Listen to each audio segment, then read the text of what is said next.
What up, gamers? Today I'll be taking you through every single unit in set 11 and explain to you how they should really properly be played. If you guys don't know who I am a 7-time challenger player in North America, the greatest server in the world, and I've played over 100 matches of the PvE. I'd say I'm closer to 200 right now, and I've been playing competitively on the PvE and Project PvE, and as of right now, I am rank number 4 on that leaderboard with a bunch of some of the best players in the world are competing in this. So I have a pretty good read on how to play these units and stuff. So that's what we'll be going through today to give you guys a little bit of baseline knowledge so you don't feel super overwhelmed when you start playing the set for the first time or you jump into ranked. Now, keep in mind going through this, some of the numbers are not going to be correct. We're not really going to focus on numbers. Mainly what we're going to try to go through is kind of like identify what the carries are and kind of like some itemization you should be thinking about, because obviously that stuff is very patch dependent. But anyways, that out of the way, let's get into this and just start up with Ahri. So Ahri is a 1 cost. She is an AP carry. And definitely she'll have some reroll patches, definitely have some reroll builds. Great item holder for your late game AP carries like Syndra and Lilia. So she hits her target and she deals a small AoE, and her fated bonus is plus 30 AP. If you don't really know what fated bonus means, that's really just a topic for a different video, but that's if you have fated in and you hovered the fated bonus, she gains a lot of AP and her partner will gain the AP as well. So yeah, when you want to itemize her, she's at 60 mana, so you can either do Sojin or blue buff, and those will both be acceptable. Sojin's probably a little stronger, but both will be very acceptable. So mana gain plus a damage amp item like JG or Death Cap, plus like GS or something like that, or Guard Breaker or Gunblade. So that's kind of how you want to play her, and she can be a standard early game AP item holder.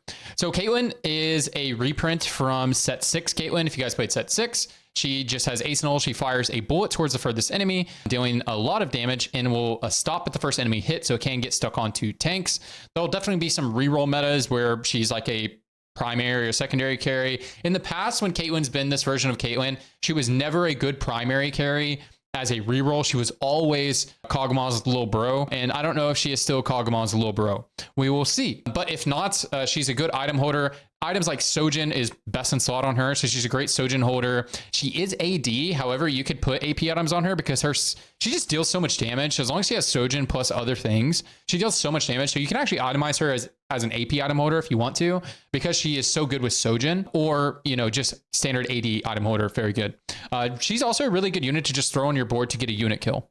Okay, next up is Cho'Gath. Cho'Gath has a lot going on. He is an epic and a behemoth. He gains a shield that scales off of AP, and then he breathes a cone of fire, which is very strong, deals damage, and it burns and wounds them for 9 seconds. So a very good utility unit. I like this unit a lot. Very good at just stacking some tank items on him early, things like Crown Guard and just standard tank items, Spark. I'm certain there's going to be some reroll patches where you reroll him, Kog'Maw, Caitlyn, try to do like the old school Ligmaw build. I'm sure there's going to be builds like that when it's playable. We'll see. But yeah, he's very good tank. This guy is.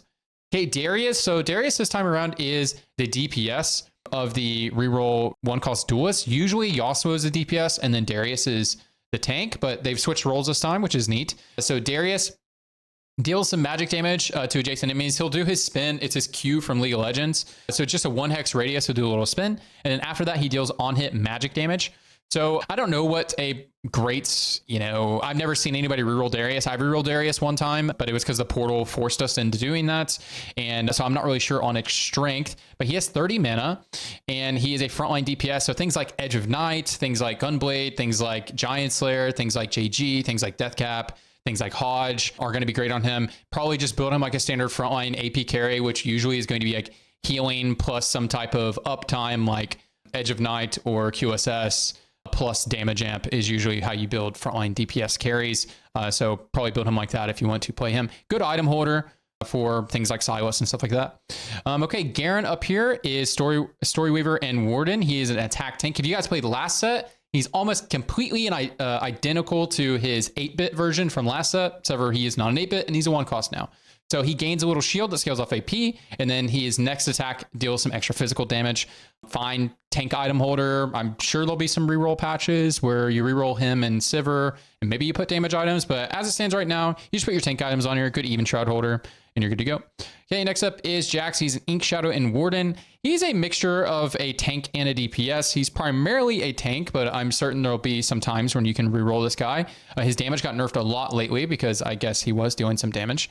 But so his ability Counter-Strike, he gains some armor and magic resist, and then afterwards he deals damage to his adjacent enemy. So he does his little spin. It's just a 1 hex spin, and then deals more damage to his current target and stuns them. So as you can see, a lot of these 1 costs, their kits are pretty overloaded. Like Cho'Gath's kit is overloaded. Jax's kit is overloaded. Now you're seeing that, but honestly, it's just a lot of units have very overloaded kits. And there's definitely been a little bit of a power creep into the game now with how bloated each unit becomes now. But I honestly don't mind it. I think it makes the game more fun. So Jax, AP tank, you know, if you want to carry him, it'll be frontline AP carry items, but if not, just tank items usually. Okay, Kha'Zix is an assassin. He is a reprint from set 5. Kha'Zix, if you guys played Chugbug. So he leaps towards the lowest health enemy within 3 hexes and deals some physical damage. So at the time of making this video, this is a very strong unit. And you just typically want to build him like a frontline AD carry. Edge of Night is going to be very good on him. Usually what I see people go is like Edge of Night plus healing plus some damage amp like IE or something like that. But, you know, if you have healing from your augments and that sort of thing, I could definitely see you not going healing, just going Edge of Night plus damage plus 1, like a GS or something like that. Deathblade could also be very good. Deathblade Hodge could be very good because Reaper pretty much puts you, with a Hodge, you would be at 95% crit chance. So I could definitely see like an Edge of Night Deathblade Hodge could be a very good item build on this guy as well if you guys want to reroll him. If not, he's a great item holder and a great splash unit throughout the game because he is heavenly. Next up is Kobiko. He is a brand new character to the League of Legends universe. He has a passive where he gains permanent health as you gain gold interest. He is a fortune and a bruiser. And then active, he heals and then deals a little bit of damage that scales off of his HP. This unit is a tank unless you have his hero augment. His hero augment does allow him to carry. Yeah, I'm sure there'll be some patches where you can reroll this guy, especially whenever we have like maybe Rek'Sai is really strong and Kindred's really strong or something, and you can reroll this guy. But as it stands right now, he's just a really decent tank, and then you carry him if you get the hero augment. And we'll see how people optimize fortune later. That can change how you play. Okay, Kog'Maw is a neat unit. He is Mythic, Sniper, and Invoker. He's a great splash unit to play a lot of the game because of his 3 traits are very powerful. Deal some magic damage to the lowest health enemy within range every 2 cast, every 2 casts, you gain 1 attack range, and he has 30 mana. So he's very good with Sojin or Blue Buff. Both of them will make him 2 autos to cast, but Blue Buff is probably a little bit better because if you end up dipping into the Invoker vertical, you can just like get a few more casts easier. Other than that, you just want to put AP items on him like JG, Gunblade could be fine on him, you know, like Red Buff could be good on him, Nashers obviously could be very good on him. Just AP items and Giant Slayer, shit like that is going to be good and you're good to go. Definitely look out for some reroll builds. The be Kog'Maw, Cho'Gath, Caitlyn, and probably Malphite, and maybe Kha'Zix you splash in there. So look out for that reroll comp. It'll definitely pop up at some point, but at the time you make this video, don't really see a lot of people playing it. Malphite is a tank. He actually surprisingly deals decent amount of damage on stage 2. When you have him 2-star, if you can give him some items, he can actually kind of carry your early game and is also very tanky. I love putting just a TG on him with some type of TG augment. If he's 2-starred, he just like rolls over the early game for me right now. For 8 seconds, you gain some resist that scales off of his AP, and then attacks deal damage scaling off of his armor. So he has like kind of like dual scaling with AP and armor. The more armor you have, the more AP you get, the more, yeah, you get it. Anyway, so yeah, he's just a good tank. You know, put tank items on him. I could definitely see him like maybe having some patches where he can kind of carry a little bit with like a spark plus some other items. But yeah, it's just a tank right here. Okay, Rek'Sai gains some resist. Rek'Sai is a tank. And then stun nearby enemies for 1 second. Actually gets a small AoE stun, which is really uncommon for a 1-cost unit to have an AoE stun. So that's kind of neat. And then Rek'Sai deals some damage, scaling off AP and health. Keep in mind, Rek'Sai is a Dryad, the Dry Triad. And so Rek'Sai will deal more damage. Dryads give you HP and AP, gives you both the stats that you like. So that's a very important trait for Big Mommy Rek'Sai. Definitely, I could see some patches where if Rek'Sai is really strong and Kindred's really strong, look out for some reroll for Dryad with an emblem type of stuff. But right now, you just put tank items on Rek'Sai, very good tank item holder. And then maybe you can put some like AP carry-esque items on Rek'Sai. Maybe she can do some work. Okay, next up is Story River Trick Shot. So Sivir goes on the hunt. She gains some attack damage and attack speed she gains attack damage, and then she grants attack speed to adjacent allies and herself for 8 seconds. This unit's pretty good, just good AD item holder. Story Weaver is a good early game splash trick because Aurelia helps you out. If you're going to play her as a main carry, you usually want to run the Aurelia that gives your adjacent allies attack speed, and so you can give yourself attack speed, then give the Kayle attack speed. Can be quite nice. Standard AD carry items you want to put on her. Don't put Sojin on her because she does mana lock herself. But other than that, standard AD carry items go on her. Okay, next up is Yasuo. Yasuo is a pretty unique unit. because he is a tank. He is a magic damage tank. It's very uncommon for Yasuo, but he's pretty cool. I really like playing this unit. So he is a Fated and a Duelist. He is the early game tank of the Duelist line and the early game tank of the Fated line until you get to Thresh and Volibear. So his passive attacks while shielded deal some damage scaling off his resist. And then active, he gains a shield that scales off his resist. And then his attacks will deal, or he'll deal a little bit of magic damage to his target. And then, yeah, while his shield is up, he'll deal his passive, right? His fated bonus is he starts the fight with a shield. So that's very good. So just resist items and shielding items like Protector's Vow and what's the other one? Not Knight's Vow. I always want to say it. You guys know what I'm talking about. Protector's Vow, Crown Guard. There we go. Those items can be very good on him. Sterix can be decent on him, but generally he's just going to hold your tank items and maybe a Spark, something like that. Okay, next up is going to be the 2 cost. We're on Aatrox. Aatrox is an Ink Shadow, Ghostly, and Bruiser. He's a magic fighter. He is primarily a tank. Maybe there'll be some patches where he can carry, I'm not sure, and like some weird Ghostly vertical. But he has a 20% shred to the current target for 4 seconds and deals some magic damage, and then also heals. All of that scales with AP, except for the shred. So standard tank items, a Spark is very good on him, even though he does have natural shred built in. The Spark does shred a little bit more than what his base is, but he's really good splashing early game because you can just get Bruiser, Ghostly, Ink Shadow. Like those are all great splashes. And then so a lot of times you'll end up running him in in-game comps just for the splash. But yeah, pretty much just a tank, but look out for some carry builds, you know, maybe. Anyways, next up is Gnar, the Dry Triad, and a Warden. He is a tank and a DPS. I've seen some people itemize him as DPS, and I've seen it do okay. He's mostly a damage dealer, but he is just quite tanky with his traits. So passive, he stacks up attack damage upon attacking or getting hit. So he has his own like little built-in titans. And then active, he flings a boulder in a line, and he can actually clip backliners when he gets the angle right. I've had some really depressing times where I've been like 10 streaking, and I have this like Giga Kindred, and she just jumps in and gets gnarred in the face twice in a row, and then I just get rolled when I'm supposed to win the fight. So look out for that stuff. So make sure you're not getting hit by him if people run him as carry. And typically, if you want to itemize him as carry, he's going to be best with like BT Titans probably. That's honestly probably his best. He has like a Titans mechanics, or maybe like a BT Titans +1. It's probably his best. Maybe a GS in there because he already does have the built-in Titans here. Okay, next up is Janna. She is a Dragon Lord and Invoker. She grants an ally a shield, and then grants 2 allies a shield for 4 seconds, then deal magic damage to the 2 nearest enemies. This unit can be very good for tempo, very good item holder, and I definitely can see I've seen some people reroll in the past. She got nerfed a lot, so I don't see people reroll her right now. But look out for some Janna reroll comps. Can be Vertical Dragon Lord, Janna reroll. I've seen that. But other than that, she's just a good AP item holder. Her best AP items are going to be like Sojin Deathcap +1 is probably her Gigabis. And then if you're on 6 Invokers, take the Sojin off. And then, yeah. So Deathcap is going to be best because it'll scale her shield as well as this. So something like that is going to be good. Probably, so if you want to carry her, probably it's like Sojin Deathcap, Guardbreaker, Sojin Deathpack, GS. Those are probably her best in slot. Okay, next up is Kindred. Kindred is a Dryad, Fated, and Reaper. She is very similar to her set 4 version of Kindred, if you guys play set 4, but she's a little bit less powerful than she was because she's a 2 cost now.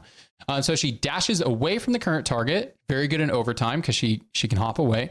She deals some damage and then deals less damage to a nearby enemy, so she doesn't just get stuck on one target, which is nice. Her Fated bonus is attack speed. She is 30 mana, and I know what you're thinking. Fated bonus attack speed, that sucks because she's 30 mana. Her attack animation is actually really fast. So if you want to build, her ability animation is very fast. So if you want to build a Sojin, it's actually not bad. Or if you want to build, Sojin's very good. If you want to build a Rage Blade, it's actually not that bad. But ideally you want to go Sojin or blue buff plus Gunblade plus a Guard Breaker is usually really, really, really good because the mana gain just helps her deal damage way quicker. She is a Reaper, so she'll be at 95% crit chance with a Guard Breaker. And then Gunblade is just so good to keep your whole team alive because she needs a little bit of time to ramp to the fight, chew through the front line, and then she just one-shots the back line when she gets to the end of it if you reroll her. Very good item holder for like Syndra and stuff like that. And then also look out for the reroll comps. Okay, next up is Porcelain Arcanus Lux, and this is very similar to previous versions of Lux. She throws a Spirit Bunny towards the furthest enemy, dealing some magic damage to enemies along the way. It is reduced by 30% each time it hits an enemy, and so she can't just like full-on one-shot the backline unless she just is fucking From the bullet, she's playing wanted. The first 2 enemies hit are stunned for 1.5 seconds. So yeah, positioning her is very important. Make sure on the opposite side of their carry. And then sometimes she can curve the bullet and stun their backline. So that can be very, very, very powerful. And so yeah, she does some damage here. Good item holder for the early game.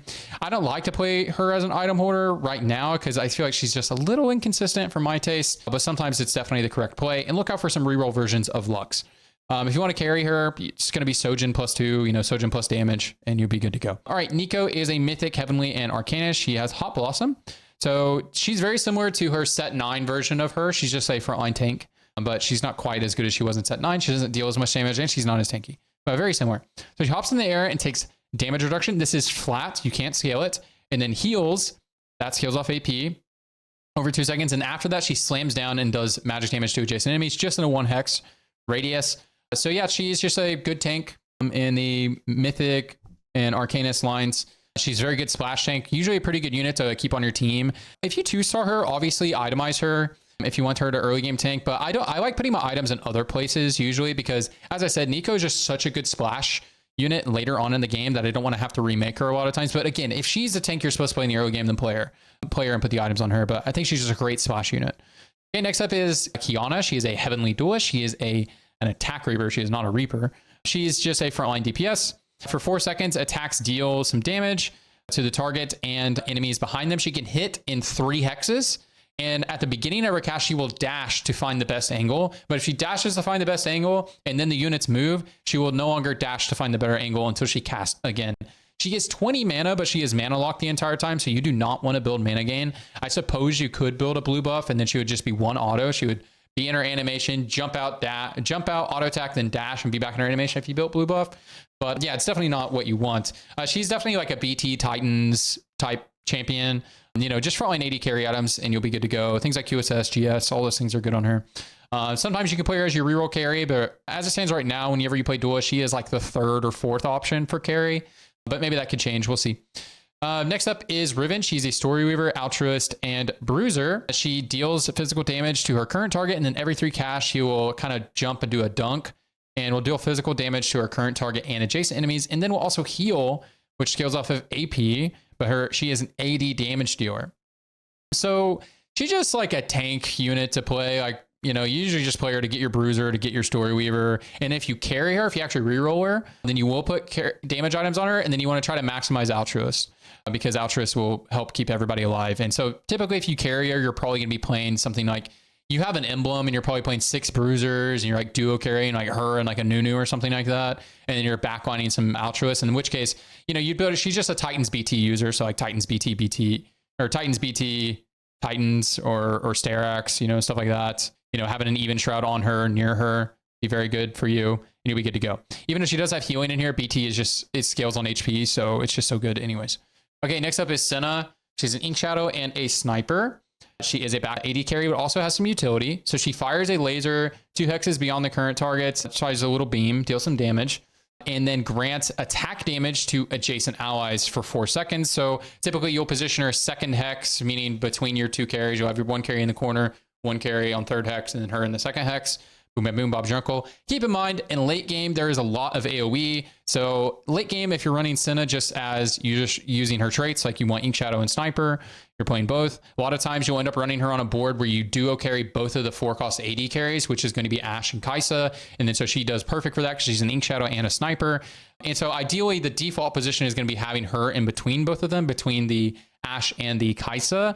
But there's a lot of AoE in late game. So typically in game, you're going to just have Senna next to one of them and have the other have the other backline AD carry on the opposite side because you don't want to get hit by Morgana and Nautilus and those sort of things. So just keep that in mind that you do want to maximize the position for Senna all the way into like probably the second half of stage 4, around 4 or 5. You want to start maybe not having that as your default position. Okay, next up is Shin. Shin is Ghostly and Behemoth. He's very similar to past versions of Shin if you played a lot of TFT. For 4 seconds, reduce damage taken for Shin, and then also on adjacent allies, but it's less for adjacent allies, scales off AP, and then Shin's next 3 attacks deals bonus true damage that scales off of armor.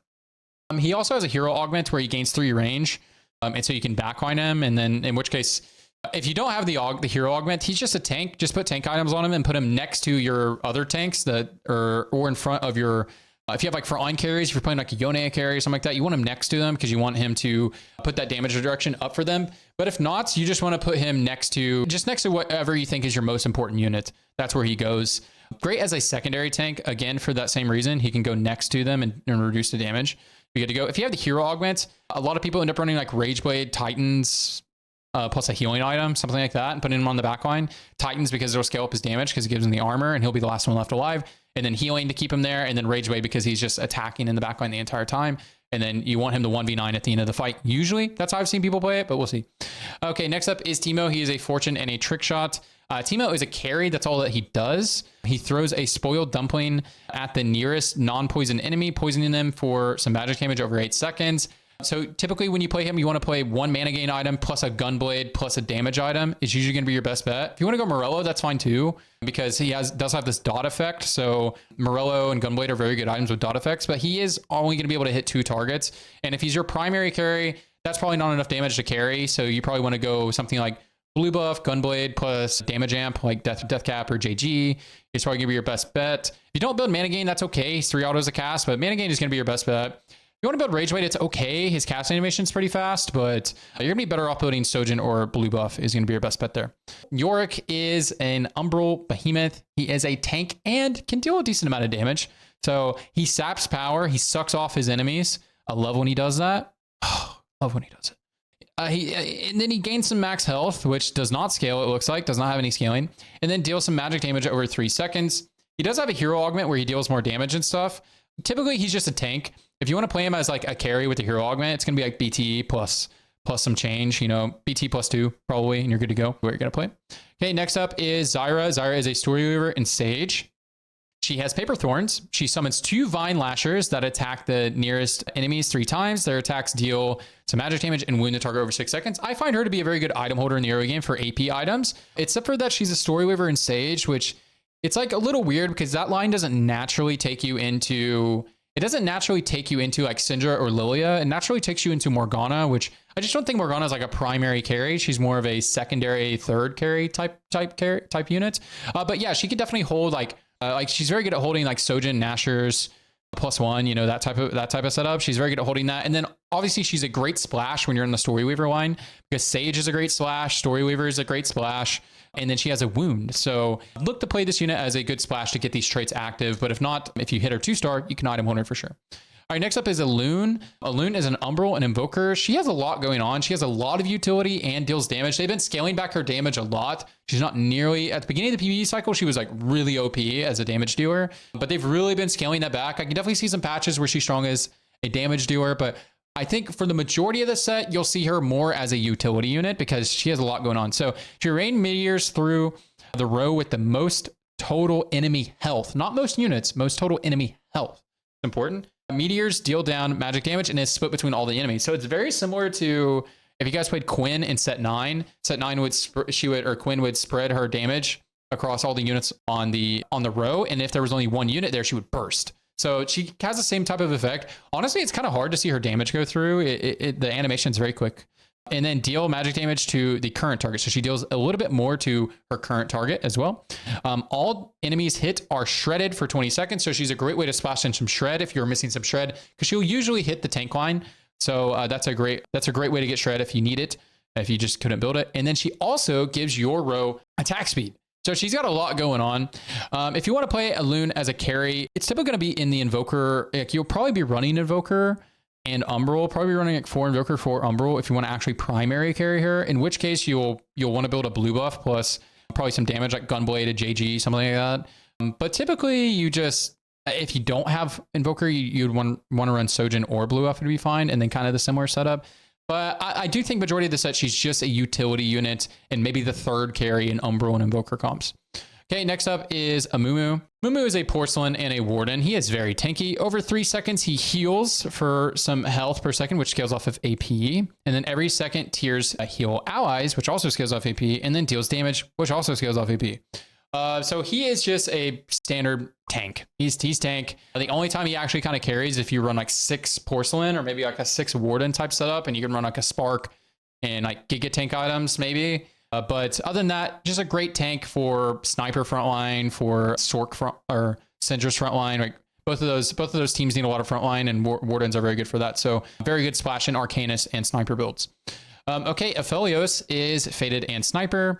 He throws out his Dust Wave. He's very similar to Set 5 Aphelios if you played him. He has a 20% Sunder to the nearest 3 enemies for 7 seconds, and he does actually Sunder them before his bullets hit them. So the first cast will be sundered for him. Like, he doesn't have to sunder them and then damage them. It'll sunder him. Then he fires 3 shots at them and deals some physical damage. His Fated bonus is 25% attack damage, which is very nice. It's very nice comboing him whenever you get him. If you get him dropped early and then you play like a tank and then you play Kindred for your other Fated unit and then you hover over each other, because then Aphelios will get attack damage and attack speed, exactly the 2 stats that he wants. Aphelios is a beast. He's very good with items like IE Deathblade, stuff like that. Rageblade. Sojin's good on him. I really like putting like a red buff. I think like red buff Sojin and then like a damage item is good, or just like full damage and like some attack speed, like a red buff or a Rageblade, I think is really good too. I really like this unit. He's a great item holder in the mid game. Also, like a lot of times when you want to play snipers, you'll just play Aphelios.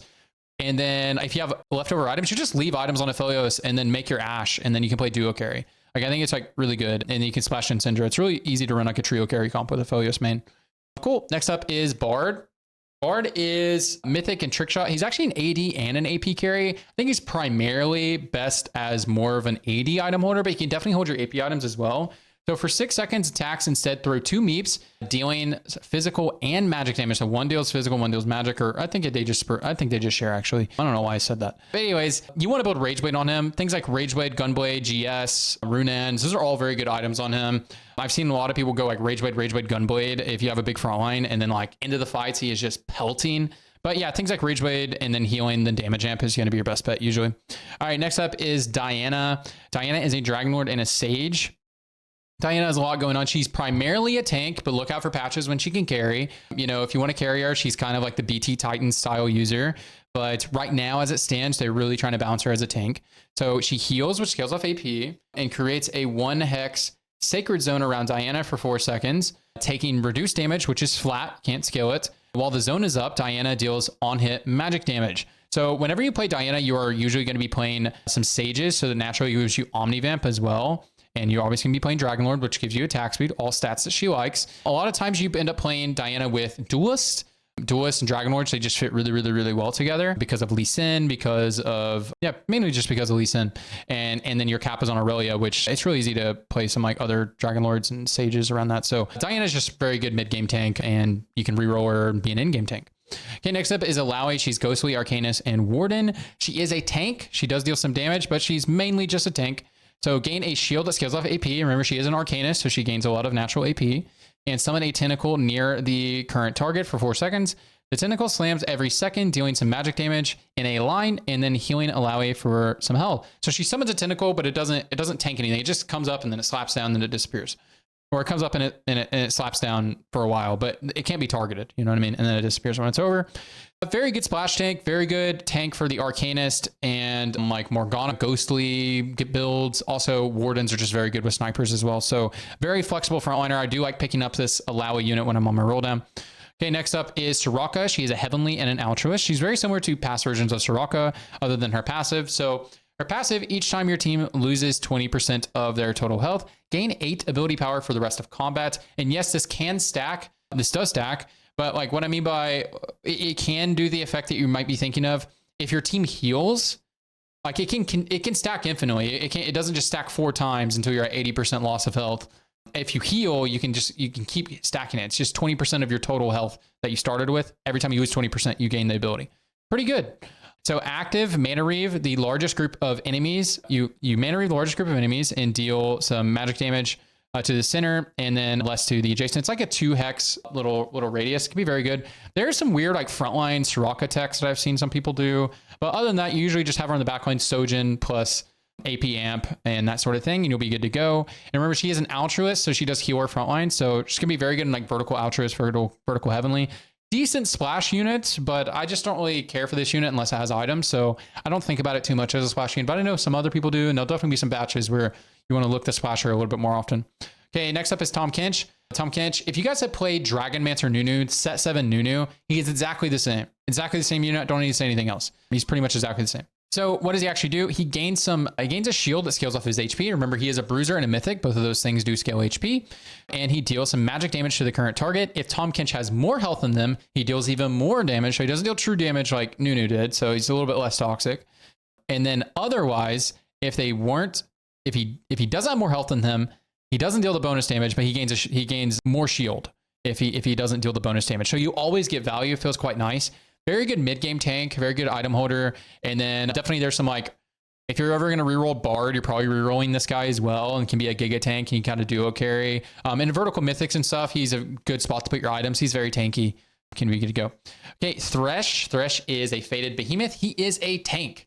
So he grants a shield to Thresh and the lowest health ally for 4 seconds. He's usually best being the one who takes damage first, so you can make sure you get your shield on a valuable unit that maybe dies early, like a backline Hui or something like that, like a one-star Hui that you really want to cast, or your other tank that is taking damage on the other side. So I like to make sure he takes damage early on in the fight. And then he deals a little bit of magic damage to adjacent enemies. Adjacent enemies of both the people he shielded, very similar to Rel, like 4-cost Rel in the past that you've seen, but he doesn't stun. He also shares some of his resists with his shielded ally for 6 seconds. And remember, she's a behemoth, which scales resist, and his Fated bonus, he gains resist. So he's a very good mid-game tank, and sometimes you'll reroll him if you're rerolling like Aphelios. Look out on rerolling him, and then he can hold your tank items, can be good to go.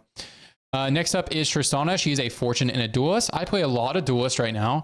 I think she's very strong in 6 Duelist builds. So Firecracker Frenzy. So what she does is she gains some attack damage for 6 seconds, and then jumps on the current target, and then deals some physical damage to adjacent enemies before bouncing to a safe location. So she'll like bounce in, bounce out, bounce in, bounce out. And sometimes she'll end up bouncing in and then will land on their side because she doesn't really know which side is hers. She just lands in a spot that's away from enemies. So she can get herself into some tricky positions. So that's why things like Gunblade is very good on her, because she can take some extra damage that you don't necessarily want her to take.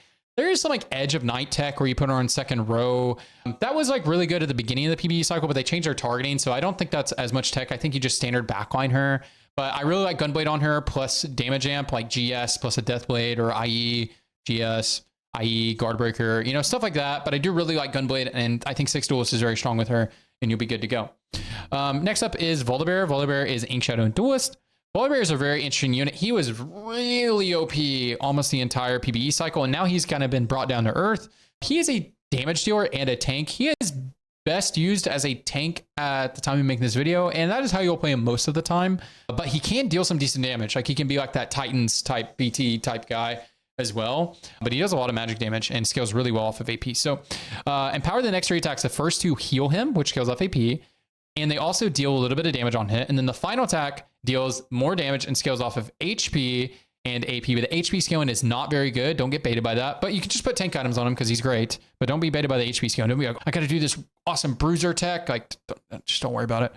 And then also stuns a target for 1 second. So I like to item hold items on Yasuo. If I'm going to play vertical duelist, I'll like put tank items on Yasuo, and then I move them to Volibear. Once I hit Volibear and I have a Yasuo to replace Yasuo, or I hit the Aurelia or whatever. Yeah, so I just really like putting tank items on it, but look out for some patches where he can carry, in which case he'd be like, I don't know, like Hodge, QSS, GS, something like that, like some side up like that, sort of.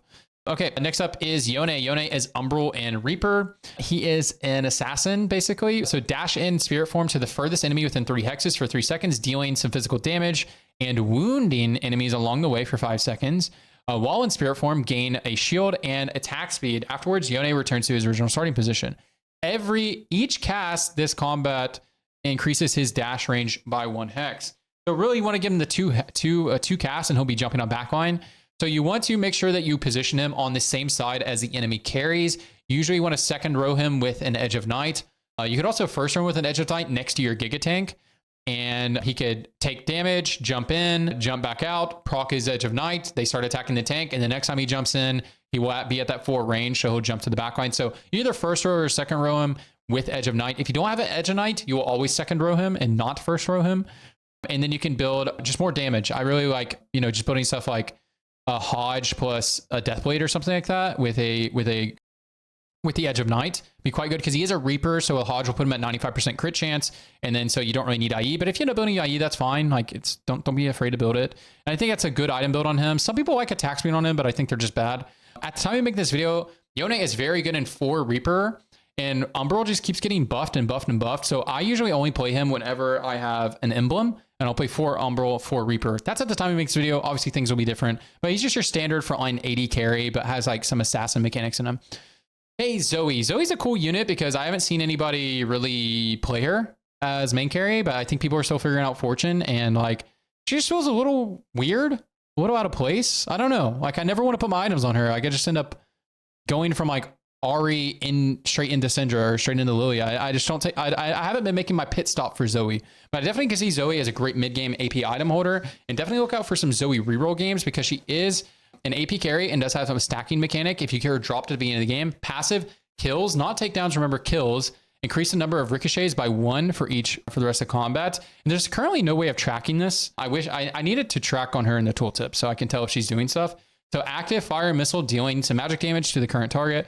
Missile ricochets to the furthest unit within 2 hexes, dealing less magic damage. So our primary target will still take majority of damage, but she does have the stacking mechanic, which does seem very, very, very good if you get her dropped early. But I just haven't really seen people pull it off, but definitely look out for this unit.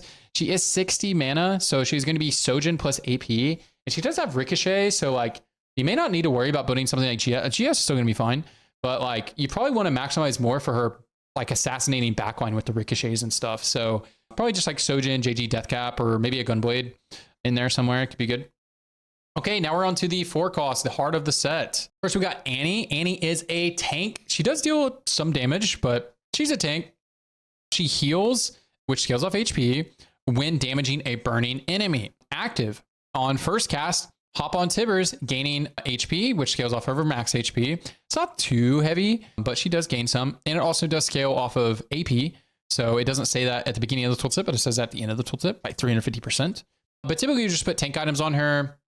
And things like, what's the item? Not Protector's Vow, but Crown Guard. Crown Guard can be very good as long as it procs before she hops on her little dude, which it should proc before she hops on her little dude. But anyways, when she hops on her little dude, she stuns enemies within 2 hexes for 1.5 seconds. So she's like a premier frontline CC tank. Her and Nautilus are the CC tanks. She is much tankier than Nautilus though. And then she deals magic damage and burn and wound enemies for 2 hex for 8 seconds. So that's when she recasts, she'll do that. But on her initial cast, she'll also do that. But on her recast, she'll just reapply this. This wound and burn effect, and you know it's a little swirly, a little storm going around her. She's just a tank. I think she's a great spark holder, great per not Knight's Vow, god damn it, Crown Guard, great Crown Guard holder, great death or great like Crown Guard Warmogs. You know, like kind of build her like Blitz from last set. Yeah. All right, next up is Ashe. She's a porcelain sniper. She's one of the premier AD carries. She is more of the attack speed based AD carry. Usually in every set, there's more of a caster and an attack speed based. So she is like the Rageblade, the resident Rageblade holder. Just depending on patch whether Rageblade is good or not. She is very good with Rageblade. She's also very good with like red buff, stuff like that. Last Whisper, stuff like that. Usually you don't have to worry about putting Last Whisper. You want to have an even shot on your team, or you just play Aphelios and you're usually okay, good to go. But if you need to build Last Whisper on her, you're fine. But yeah, so she's going to want a Rageblade or a red buff, either one. She's definitely going to want those majority of the patches this set. Plus some damage amp. She does get stuck on front lines. So things like GS, IE, GS Deathblade is very good because again, you can just run Aphelios for your Sunder if you need it, or just build even shot on the front line. So I really like GS plus damage amp plus Rageblade or red buff. Okay, so she does her passive. She starts with 15 arrows and then she gains an arrow every 3 attacks as she is doing it, and then she'll deal more damage. So active fire of volley split between the current target and 3 closest enemies within range. So she will hit 4 targets. Dealing, and she does have some locked in lane, so she does get stuck on front line, and she deals some physical damage per every stored arrow for a total of 300, which would be the total of the 15, and that goes up as you increase the numbers of arrows. AP scaling is dog shit, so just build attack damage on her and attack speed, you'll be good to go. Okay, next up is Galio. He is a magic tank. He is a tank. Don't build him as a don't plan on him dealing damage. So he taunts enemies within 3 hexes. Big taunt. So just make sure he's on the same side as your carries. Usually you want to have him like close to the center, but also near your carries, because he can really save, you know, if you're playing like Ashe and then like Yone dives your backline and is on your Ashe, like Galio can then save her, right? He'll taunt the Yone and he'll turn around. So it's really good to have him on the same side as your carry, kind of close to the center. Just make sure your carries, make sure that 3 hex range will land on the hex in front of your carry. So like Ashe doesn't need to be within 3 hexes of Galio. She needs to be within 4. You know what I'm saying? At all times, your backline carries should be. And then obviously put them next to your frontline DPSs if you're playing them as well. It'd be a lot easier. So what he does, he taunts enemies and he gains a bunch of resist. And then Galio is immobile and unstoppable during this time. He can't be CC'd. After which he deals a little bit of damage, and then he grants all allies within the range a shield, which scales off of AP. Just put tank items on him. You'll be good to go. Very good, like solo frontline crown guard holder, you know, that sort of thing. But also main tech is just make sure he's on the same side as your carry. Okay, Kaisa is an Ink Shadow and Trick Shot. She's the other premier AD carry. She is more of the caster version. However, whenever she is casting, it will stack up Rage Blade. It will stack Rune Ends, the effect at the time of making this video whenever she is casting, but it's just not that good. Rune Ends can be very good because it's just an insane tempo item. Very good item on Ashe, decent item on Kaisa, and very good item on Aurelia. So if you end up building Rune Ends, it will apply on her ability, but that's not mainly what she does. Mainly what she does, she's more of the like build full damage style carry, like i.e. Deathblade, GS, just go balls to the wall damage. Or you can throw, you can splash in a Gunblade in there as well. And then just make sure you have armor shred for her whenever you're playing her. So if that needs to be the last restore on her, hopefully not, or an even shroud on one of your tanks is going to be very important. So what does she actually do? She fires 20 waves at the current target over 2 seconds and deals some physical damage to the first enemy hit. If an enemy is hit by 10 waves, they take more damage per each wave instead. And she is a trick shot, so they will bounce. So whenever she's a trick shot, she'll actually fire a total of 40 waves, not 40 at one target, but 40 total waves because they will bounce. And so you can actually apply this bonus effect onto 2 different enemies at the same time. Can be quite good. She's very bursty. So that's why you just want to build a lot of damage on her so she bursts on each cast. If you end up building a Sojin, that is acceptable, but you're better off just going full damage most of the time. Okay, next up is going to be Kanye. He is Ghostly and a Reaper. On first cast, he transforms, so he'll slam down in front of him, and he would just deal like a small AoE. I think it's 1, maybe it's 2 hexes because he has a 4 cost, and it will deal some damage, and then he transforms. While transformed, he gains 30% critical strike chance and critical attacks damage adjacent enemies. So he's immediately at 100% crit chance. If you have any crit item on him, if you're playing Reaper, immediately jumps into it. If the spin only hits one enemy, the damage is increased by 100%. Subsequent casts deal damage in a line. So this may be confusing you. So what he's going to do, he's going to slam down in a small AoE, deal some damage, and then after that, he gains all that critical strike and critical strike damage. And if he crits, he'll just swing his blade around him like this in a 1 hex AoE. And so whenever you watch Kayn play, you'll see him just spinning all the time. And he deals more damage if he's stuck on one person. And then whenever he casts, he'll slam down his line ability, and then he'll go back to spinning. He's very good with items like Hodge because he does need the healing, or an item like QSS. That'll put him over the 100% crit, and that will, it just makes him to a beast mode. So something like that on him, plus healing. So you can just do the Hodge for healing is going to be very good. And then items like Red Buff are good because he wants, like, attack speed is good on him because he's spinning. So I, a lot of times, like itemizing him with like a QSS plus a Red Buff plus damage, you know, can be quite good. But, you know, just put frontline AD carry items on him as well. Like, you know, Edge of Night, GS, IE, something like that, whatever. Like, that'll be fine as well. Don't think about it too hard. But he has like really flexible items, and he's a very, very, very cool unit. So look out for this guy a lot. Okay, next up is Lee Sin. Lee Sin is a Dragon Lord and a duelist. So he is primarily a carry in the duelist line. In the duelist line, once you get to 6 duelists, it just makes all the duelists go like giga, like it's like they're on roids. And then Dragon Lord, it's just free splash in that comp. So in that vertical, I think he's a very good damage dealer. In other comps, I could see him being a utility unit. Like if you're going to be splashing Dragon Lord just for the utility, he does gain a shield and he does have a mana reave. So let's just talk about his ability. So he kicks the spirit out of the body, dealing physical damage that scales off attack speed and AD. And then also mana reaves them. It just mana reaves, I believe it only mana reaves the one target, but I could be wrong about this. And then stunning them. It only mana reaves and stuns the single target. I believe that's what it looks like when I watch the fights. Enemies hit by the spirit take some physical damage, and then Lee Sin also gains a shield that scales off of AP. So if this was confusing to you, he's going to stun and mana reave his target, and then he will kick them in a line. He will kick their spirit out of their body in a line. He doesn't actually displace them, but he kicks their spirit in a line, and it'll deal damage in a line. And he has smart targeting, so he'll try to choose the best spot. He doesn't always, but he tries to, and he'll deal some damage in an AoE, and then he also can gain a little bit of a shield. So if you're going to be playing him in the duelist line and he's actually going to carry your comp, you want to have items like BT, Sterax, Titans, you know, stuff like that, standard frontline AD carry, maybe a GS in there. But if you're just going to splash utility unit, or if you already have carries in your comp and you just have random tank items, there are some tank items on him. He's good to go. Like I've ran like adaptive crown guard on him before, and he kind of popped off. Like he just kept kicking people. I've ran, dude, one time I ran in vertical duelist, I ran Sojin Gunblade Hodge, and he just, some fights, he just sat there. There had to be like low CC, but in like low CC fights, he just sat there constantly healing the fool. It was crazy, but he's pretty cool. Okay, Lilia is one of the premier AP carries. There are two, I would say there's two premier AP carries, and then a third one, which is Morgana, which is kind of like, she's in an interesting spot. But Lilia is going to be the like AoE caster style carry. So she hurls an orb towards the current target, dealing some magic damage to the first enemy hit and adjacent enemies. It continues rolling a smaller orb, dealing a little bit of damage to enemies hit. And so you can position around this. It's just like, it's really hard to make sure you get the angle right. It's really hard. Usually you want to be on the opposite side of whatever their carry is, because the third one is what's most important. So the third cast launches a mega orb at her target, deals some magic damage, and then splits into smaller orbs that roll towards the furthest enemies. So that's why you do want to be on the opposite side of their carry. It's really hard to get the angle right on the first one. Like sometimes the angle is right, but if you want to position opposite side of their carries so that your 3 orbs roll to them at the end.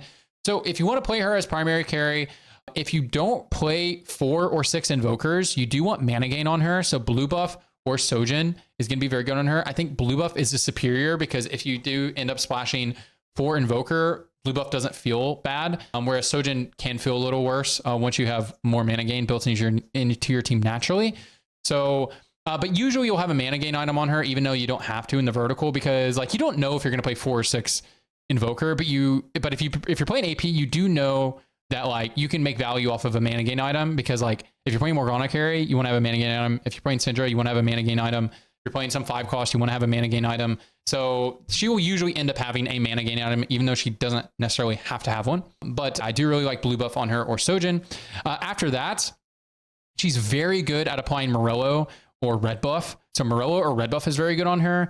And then something like Nashor's is very good on her. She is casting a lot. So if you want to just like giga cast, that can be very good. Gunblade is very good on her. She's dealing a lot of damage. She deals a lot of, it's almost like she's doing damage over time, because her balls are just rolling all the time.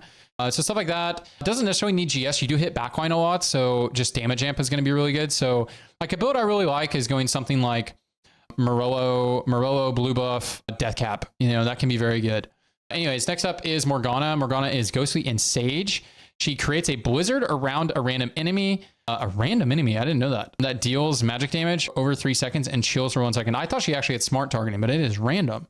And then she also chills them, and chill reduces her attack speed by 10%. She is best as like a secondary or third carry in a build. You'll see her in some Ghostly or Sage builds, like where like Kane's primary and then she's backline, or you're doing like an Umbral build where you're like doing like Silas, you know, maybe you're doing like Silas, Yone primary, and then Morgana's there to support them. She's an amazing Morello user. So like Sojin, Morello, Gunblade, that's probably her abyss. If you guys ever played set 6.5, you played Renata Bruisers, she's like Renata. She's exactly the same. So she's best with those, but if you want to go full damage on her and like in some Ghostly comps, that can be good as well. But yeah, typically she's just the Morello holder. You're good to go.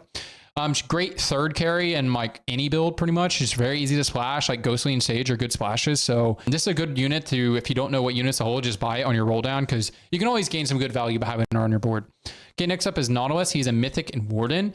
The Nautilus is one of the other premier CC tanks along with Annie, but he is not very tanky. So he is not where your tank items go unless you have like 7 Mythic and you think he can cast twice, because this guy is paper.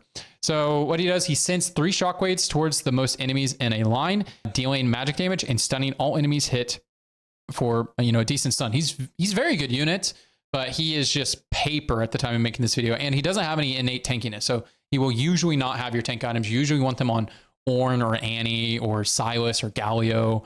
That's usually where your tank items will go. Unless you're running vertical Mythic and you think that if you have items on him, he will cast twice. And then in which case that can be very, very strong, but usually he just gets his 1 cast and dies. All right, next up is Ornn. Ornn is a fucking beast. So he's a Dryad, the Triad, and a Behemoth. So he gains a shield that scales off of AP and and HP. For 4 seconds, channel and forge unstoppably for 2 seconds, dealing some magic damage to adjacent enemies over the duration. And then afterwards, he tosses an ephemeral completed item to the nearest ally. If you don't know what ephemeral means, it just means like temporary, leading. So it only lasts for the round that he completed it. It doesn't roll over into the next round. It's just, he builds it, goes on to the nearest guy, and once they die, it's off of them. Or when the round ends, it's off of them. Cool. So he's very good as primary tank. You want him to take damage early on into the fight. So you want him on the wings or as like solo or duo frontline, because you do want him to cast early to give the item. If he can cast twice, what a beast. He's very good at holding things like Crown Guard Warmogs. Very good at doing that. It's just a general great unit to buy on your roll down. You can fit in most teams. Okay, next up is Silas. He is Umbral and Bruiser. And if you guys played set 4, he's extremely similar to Riven from set 4. He's not nearly as cool, but he's very similar to her, as in he is a tank, but also deals good damage. So you can itemize him either way, and you'll be good to go. And he's at 40 mana. So dash around the target and slam, dealing magic damage to his single target when he slams. And then he heals all of the skills off of AP. And then swipe twice. So he'll go dealing an AoE, and we'll deal, it's like a 1 hex AoE, might be 2 hex. I think it's only 1 hex. Magic damage to nearby enemies, all of the skills off AP. And he's pretty tanky because he does have this heal, and he is a bruiser, and Umbral also makes you tanky. So typically he's just a tank unless you're playing vertical bruiser or vertical Umbral, in which case you can build him like a DPS. And if you're building like a DPS, you need to have like a spark on him or very close to him, or a shiv on your backline. Obviously, whenever you play Umbral, you do have the Moon Lady who will shred for you, but it's just really nice having it consistently there. And then you can build things like BT, Titans, stuff like that. You can just build tank, and if you're playing a bunch of Umbrals, like he'll just like deal so much damage. Like, you know, you can build a Morello on him even if you wanted to. Like, he's a beast. Just put tank or tank AD or tank like frontline AP carry items on him, and you'll be good to go. All right, next up is Syndra. Syndra is just like Ari from last set. If you guys played last set, Ari, where like she's stuck on a target, she needs a ramp throughout the fight. Once she gets to the end of the fight, she's a beast. She's exactly that style of unit. So passive at the start of combat, she starts with 7 butterflies and then gain 1 every cast. So she'll just gain she'll get stronger every time. She gains more orbs. So active, throw all butterflies at the current target, dealing some magic damage for each butterfly. And her faded bonus is 10% more bonus damage. Very good faded bonus. Like, so a lot of times when you play a Philios reroll, you'll have this Syndra in your comp late game because it's just really good splashes with Ash, and you can splash Arcanus and all the good stuff. Very good splashes. And then as well as the 10% bonus damage is really nice. You put that on your Philios, you're good to go. So when you play her, she's going to be your standard Sojin Nashor's Gunblade, like just Ari from last set, you're good to go. Other than that, other items that are great on her, blue buff, super good, GS super good, Gunblade super good, JG super good, Deathcap super good. You know, you just want her to cast a lot. So you want her to have mana gain. And then after that, like whatever you build is going to be fine. All right, next up is Azir. He is a Dry Triad and an Invoker. So Azir is a cool unit. He's somewhat similar to what he was in set 4, if you guys played set 4, because he's like a backline unit that deals damage, but also gives you frontline. So that's kind of cool. So he fires a beam through the current target and deals some magic damage to enemies hit. Sometimes this pops off. Sometimes he'll just like hit like 5 units or 4 units. And then sometimes he'll just hit 1 unit. Like, it's like pretty inconsistent as a damage dealer. But he's a great splash unit just to get Invoker and Triad, as well as he gives you frontline, because he also does Spun a Guardian adjacent to the first enemy hit. And the Guardian does have a flat health. You cannot scale this. And the Guardian doesn't move or attack. It's just a little Sand Soldier that will tank for you. Very cool. You can itemize him as your main damage dealer, but usually he's just like a great late game legendary splash once you hit 2-star, or you need Invoker, or you're playing like a Giga Ornn frontline and like you're splashing this for a Dryad, and then like when he casts, it's kind of good.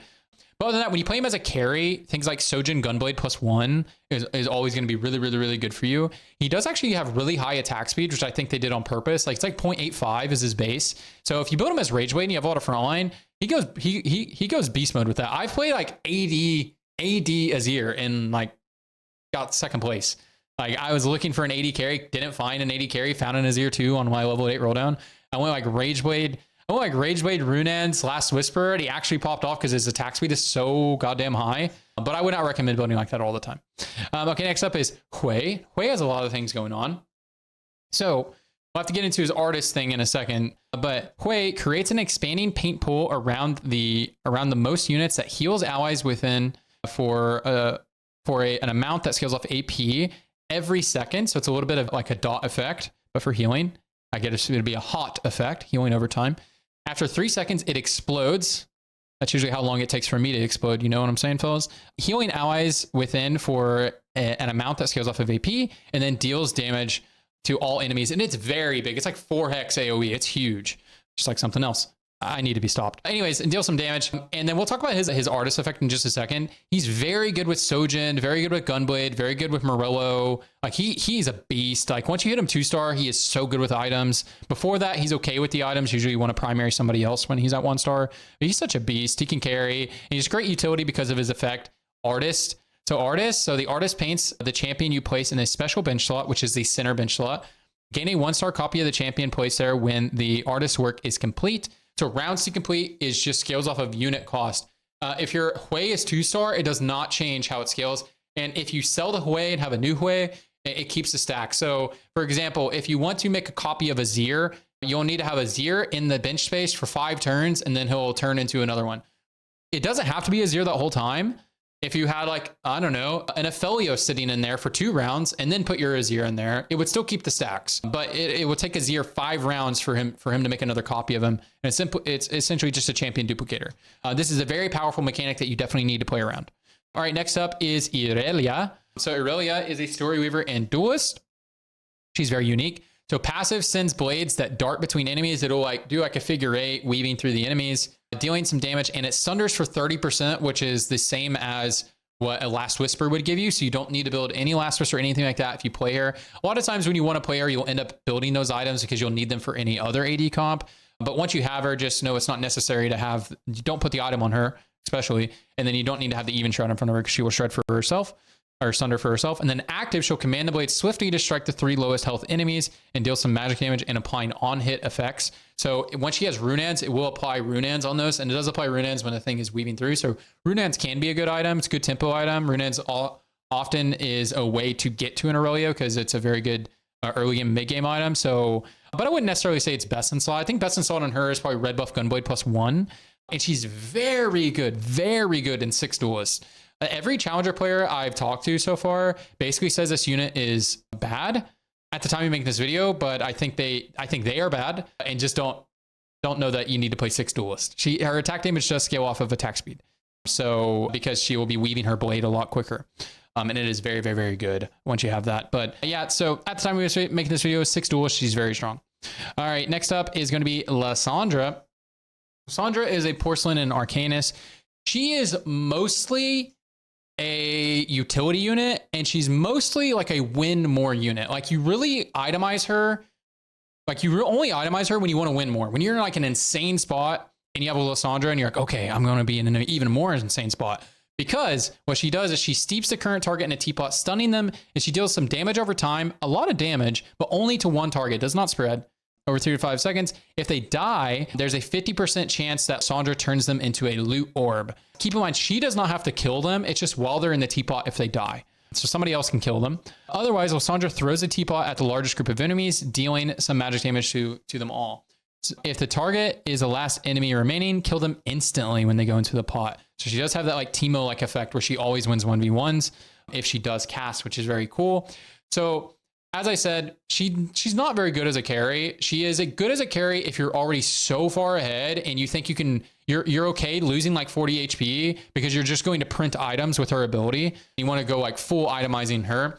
If not, if you're just in a good spot and you have an extra slot to put an item on her and you want to try to farm a little bit, just put a mana item on her because again, she does not have to kill. She does not have to kill. And she is 2 hex range, so she takes damage. She puts herself in a really bad spot. So I just like putting a mana gain item on her if I have an extra one. So she can just put them in there. She's also good at holding Edge of Night and stuff like that, so she can get a second cast off for QSS. So just keep that in mind. She is not the unit that like you hit and it saves your game. It's more of a win more unit. And you can splash for the Porcelain Arcanist and like Sniper, Fated builds, that sort of thing. Next up is Set. That Set that is wet. He is Fated, Umbral, and Warden. If you guys played Set 4 Set, he is pretty much exactly the same as Set 4 Set, except for he has a little bit more going on, and he's a little bit cooler. So his passive, at the start of combat, he squats adjacent units in the same row. This will happen 1 second before combat begins, so you'll just see him squat, and then he'll drop his dudes down. So it doesn't CC him. It's not a self-CC. It's not a reverse fawn. Apparently gain 2% attack damage for each 1000 health squatted. So you want to make sure he's next to your 2 tankiest units. It can do some weird stuff with positioning, especially if you built a locket and stuff like that. So just keep that in mind. Anyways, yeah, and then so he'll gain all that up, and then active, slam the current target forward, slamming them and dealing some damage, and then you deal more damage to adjacent enemies, and this will scale off the target's maximum health. So you want to make sure he's in front of their main tank, and also in front of, like, perfect positioning to be like, if they're running like a Giga Galio, well, he is unstoppable, but you can still do the damage. They're running like a Giga Galio in front of their team, then you'd want to be in front of the Giga Galio, because you'll pick up the Galio and slam them into their team. If Galio is unstoppable, he will not pick him up, but he'll still slam down and deal damage as if he did pick him up. So you just want him in front of their Giga Tank. Yeah, and then his faded bonus is he has 15% Omnivamp. So if you end up 2-starring this set and he's like carrying, and you build things like Sterax and Titans or like an Even Shroud or something like that, if you end up building on him, you can get his faded bonus and he'll just heal to full health whenever he dunks. And that can be quite good. The way he is currently balanced is if you actually want to play him as a damage dealer, you do need to invest in him. So it's not like something like you hit with you have like 2 HP left and you hit a set 1 and you just move everything over to a set 1. Like that's probably not going to save your game unless he's just like Giga for your comp or something. So just keep that in mind. They do balance him around investing in him, but if you just put him on your board because he fits your traits, like he's just a good unit because he will pick up a tank and he does deal some decent damage. And if you do make it a late game and you're stacking him, it can be quite good to put some items on him later. Okay, Udyr. Udyr is an Ink Shadow, Spirit Walker, and Behemoth. Okay, so at the beginning of the fight, I'll just explain Spirit Walker. He will start as a ram. And then after he drops below 50% health, he will heal to full. He will heal all the way to full, and then he will turn it into a tiger, which he will do his tiger stance attacks. While he is healing to full, he will de-aggro. So sometimes he kind of T-poses. He will de-aggro, so he has his own built-in Edge of Night. So you do not have to build Edge of Night on him. However, the item can still be good, but you do not have to build Edge of Night. Okay, Ram Slam. He gains a shield, which scales off of AP for 3 seconds and charge through the current target, briefly knocking up any enemies he hits. Grab the nearest enemy and slam it in the ground. He comes up and he choke slams their ass. Yeah, and he slams them to the ground, and he will recast this again if he doesn't go below 50% health. But once he goes below 50% health, he will now be in tiger stance. It's usually best, like usually what you want to happen when you're playing Udyr is you want Udyr to ram slam in and then turn into a tiger. You usually don't want him to ram slam out. So a lot of times you'll put him on the edge, so he takes aggro first. You want him in front of their carries, because if he has any damage on him, he will legit 1v1 their backline. Like super easy. You want him to take damage first, ram slam through, turn into a tiger, and stay back there and beat their ass. Like that's like the best case scenario. Sometimes, especially if you don't have any items on the Udyr, he will not even ram slam and he'll turn into a tiger on the front line, in which case that sucks. That's like worst case scenario. So just keep that in mind. When you position him, you want to make sure he's in front of their carries. Usually takes damage first so that you can get that interaction of him being a tiger in front of their backline. So tiger stance, you gain attack speed and empower Udyr's attacks, which they deal magic damage on hit. He's very good at having items like Hand of Justice, which gives him kind of dual scaling, because he does have a decent amount of AD whenever he's slapping, and you do want a little bit of healing can go a long way at the end of a fight, but he doesn't have that required. And then like something like a Death Cap, because Death Cap will scale his shield and will scale his damage quite a bit, and then just tank items. So you can itemize him as a tank, but that's perfectly fine. I just think there's better tanks usually, unless you just get a really early Udyr 2-star. Like he can be very good. He can be fine with tank items, but usually you want him to be dealing damage. So something like Death Cap plus like a little bit of healing. Titans are really good on him because it can stack very easily. Like BT Titans can be a setup as well. But he is sometimes just that dude. He's a beast. Okay, next up is Wukong, and we are very close to the end. Wukong, he is Great, Heavenly, and Sage. So legendary prowess. He cycles through the following abilities. He throws a staff out, dealing some physical damage to his current target and stunning them for a decent amount of duration. It's very similar to Bonky Kong. It's like his 1-cost version. His next cast, he will spin and he'll deal damage within 1 hex. And then on the third cast, he will dash to hit the most enemies in a 3-hex line and will slam down his staff, doing physical damage to enemies hit. And it doesn't say this in the tooltip, but I believe this is the way that it works. Every time he gets to his staff cast, it's bigger, but it's not in his tooltip. That's just what I heard Mortdog said. And it looks like that whenever I do it. And he has very good AD scaling. His AP scaling is actually acceptable. So if you go Titans BT, once he gets to his second time he goes for this dash hit, it will deal a lot of damage. So you can go for a setup like that. But yeah, just tanky frontline items, what you itemize him with. But if not, he's a good splash just because you know, he does have a stun and his traits are just really good. Okay, next up is Rakan and Xayah. So we'll just talk about them together real quick. We'll talk about their lovers. So lovers, if you guys played set 6, it's very similar to Jace, who was a legendary, where Jace could be a frontliner if you needed a frontline, or a backliner if you needed backline. And so that's kind of how this works. So change which lover takes the field depending on whether they are placed in the front or back 2 rows. When the fielded lover casts, the other provides a bonus effect. So I know I just compared it to Jace, but it's not exactly the same because Rakan is actually a damage dealer. He does have some utility and you can itemize him as a tank, but he's just better with damage items because everything scales off of AP and he can deal a lot of damage, especially if you're playing Altruist and Dragon Lords. And usually he would only go on your board if you are playing Dragon Lords. So usually you decide to play Rakan or Xayah if like one, you need their traits, like you need Altruist or you need Trick Shots, or if you actually have items to put on the unit. If you have AD carry items, then you play Xayah. If you have AP carry items or tank items, then you can play Rakan. Now, I don't think he's the best tank item holder, so you probably will just put your tank items in a different place, like Ornn or something like that. Would be much better with the items. But, you know, if you just have extra tank items, they can go on Rakan. That's fine. So Grand Entrance, he dashes into the largest group of enemies. It is quite big. It's 2 hex range. It is quite big. Deals some magic damage, and he gains a shield. Enemies hit for the next 2 seconds, reduce their damage by 10% for 4 seconds. It's like a dazzle effect if you guys have played sets that have dazzle. Also, whenever he casts, Xayah will do her Deadly Plumage, which will deal physical damage. This is flat. It cannot scale. It's scaled incorrectly on PvE. It is not supposed to scale.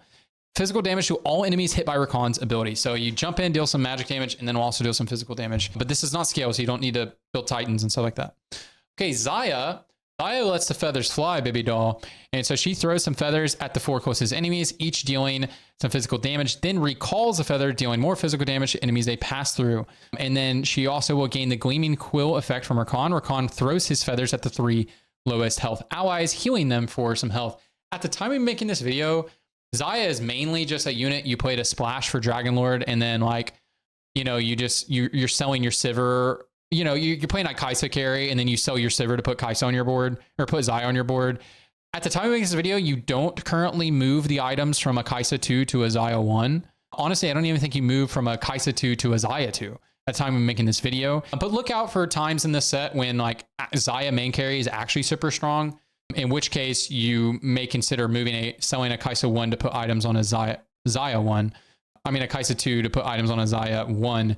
And certainly later in the set, very consider selling a Kai'Sa 2 to put items on a Xayah 2. But at the time we make this video, she is just not that. She's better as a secondary carry, but we'll see how that goes. She may say secondary carry most of the set because she does have very good traits and some utility. So we'll see how that works. But anyways, guys, that was the unit guide. I may have gotten a few numbers wrong on some of the Reaper stuff I was doing because I was kind of thinking about Kayn, I think, when I was thinking about the 5 at 95% crit chance, but I may have gotten some of the specific numbers wrong, but I still, exactly what I said about, I was just thinking about it now. It's exactly what I said about Reapers earlier. You typically don't build IE, you just build a crit item like Hodge or Guard Breaker. But if you have to build IE, that's perfectly fine. It deals plenty of damage as well, and you'll be good to go. Anyways, guys, that's it for me. I hope you guys learned a lot from this, and good luck climbing the new set. I hope you guys will come by and watch my stream.